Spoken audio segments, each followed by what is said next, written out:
Tadi kenapa nggak jadi datang ke Komnas Anak? Kenapa? Oh, sebenarnya saya nggak mau datang. Saya Dedi sudah WA-an sama Bang Aris. Ya, Aris Sirait. Saya sudah saya bilang ke Bang Aris kalau saya tidak datang ke sana karena tidak ada yang perlu diklarifikasi lagi. Saya nggak akan datang atas undangan Pak Aris. Saya baik-baik kok sama Pak Aris, bagus jawabannya. Artinya Pak Aris mengundang saya.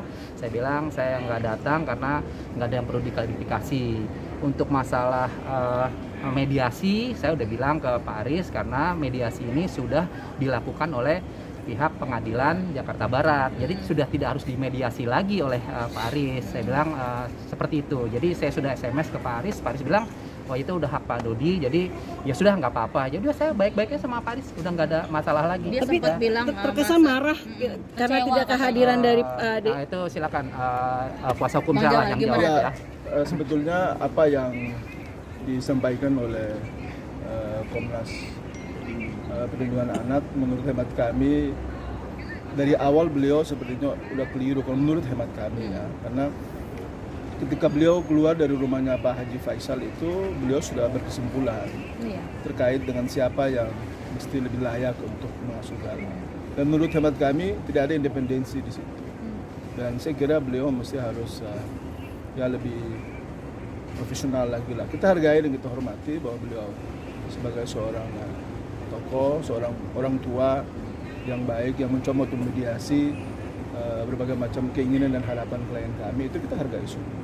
Namun ada hal juga yang mungkin tanpa sadar beliau sudah lebih duluan menyampaikan ke publik, dan menurut hemat kami itu jangan dulu sebenarnya.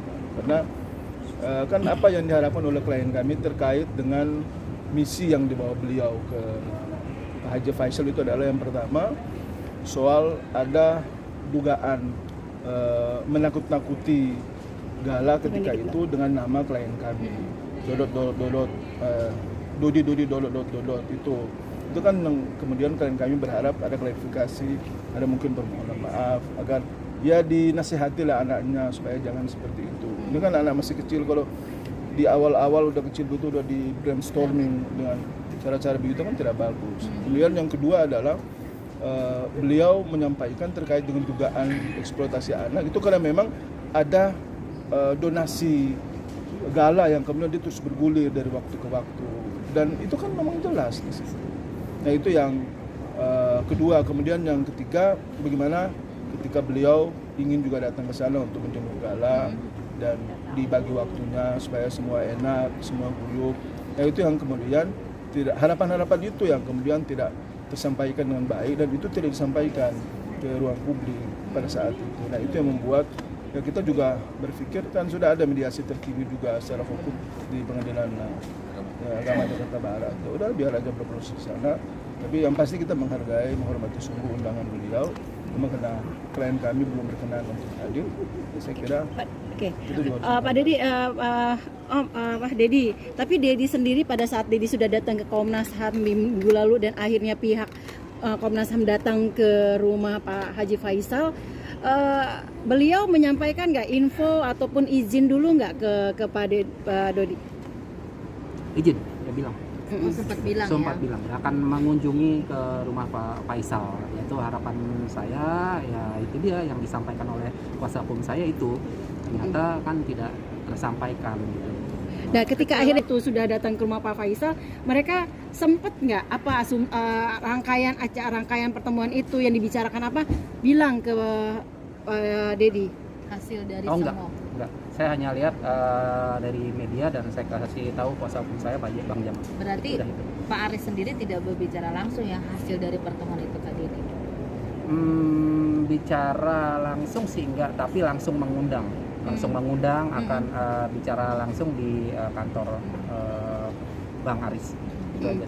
Sempat kecewa nggak Dedi dengan mungkin mereka sudah mengunjungi di sana gitu, dan mereka menyimpulkan bahwa ternyata Gala itu ada di lingkungan yang tepat katanya. Iya. Nah itu yang tadi sudah kita sampaikan di awal, bahwa kita menyayangkan sekali beliau udah mencoba membangun opini publik bahwa seolah-olah di sanalah yang lebih pantas untuk mengasuh Gala, dan itu klien kami kecewa di situ. Dan ketika kita juga menonton di berita terkait dengan penjelasan dan klarifikasi beliau terkait ketidakhadiran klien kami, juga terkesan beliau emosional ya, meletup-letup itu penjelasannya di ruang publik. Menurut teman saya, kalau ketua Komnas Perlindungan Anak seperti itu, ya gimana ya, anak-anak nanti pada kabur semua, takut kan, psikologinya juga terganggu. Mungkin lebih baik kalau saran kami ke depan sih jadi ketua itu perempuan kali ya, atau laki-laki tapi berhati perempuan, yang performnya juga bagus, yang adem, kalem, jadi kita juga melihatnya juga enak ya, yang mudah-mudahan lah ya. Betul ya, jadi kita kira semua proses sudah berjalan. Kita berterima kasih juga, beliau sudah mencoba untuk memediasi, tapi ya kenyataannya klien kami sudah duluan mendapat kesimpulan di ruang publik dari apa yang menjadi misi beliau ketika datang ke sana. Ya saya kira itu sudah jelas. Oke. Om Deddy, tapi ini kan dari pengadilan juga, intinya hanya pengadilan ya yang sudah bisa dan mampu untuk memediasikan antara pihak Pak Dodi dan pihak Faisal. Akhirnya Deddy sendiri itu berharap seperti apa sih? Karena kan dari pihak Komnas ke sana, dari pihak anak juga sudah akan ke sana. Nah, titik temunya mau seperti apa nih Deddy sendiri? Ya, jadi yang jelas di pengadilan sudah ada ruang-ruang mediasi untuk itu.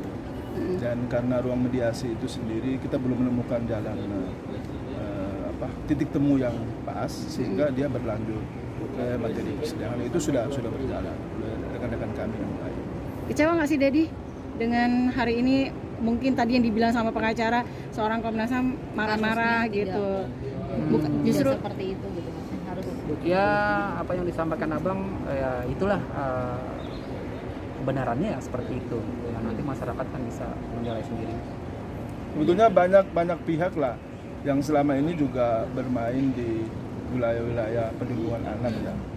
Memang kita juga sedang berpikir untuk mau mencoba mencari lagi alternatif lain selain di pengadilan tadi. Mungkin misalnya ada Kak Seto misalnya yang kita pengen ajak diskusi dengan beliau, bagaimana sih dalam menghadapi masalah kita ini agar kemudian ada titik temu, ada solusi yang baik antara pihak Pak Dodi maupun juga pihak Pak Faisal, sehingga pada akhirnya persoalan ini udahlah, kita jangan terlalu panjang kali lebar, lah kita udahi aja semuanya. Karena memang tanpa harus emosi, tanpa harus menunjukkan keberpihakan yang ke kiri atau ke kanan, yang mesti dijaga independensi agar kepercayaan publik itu tetap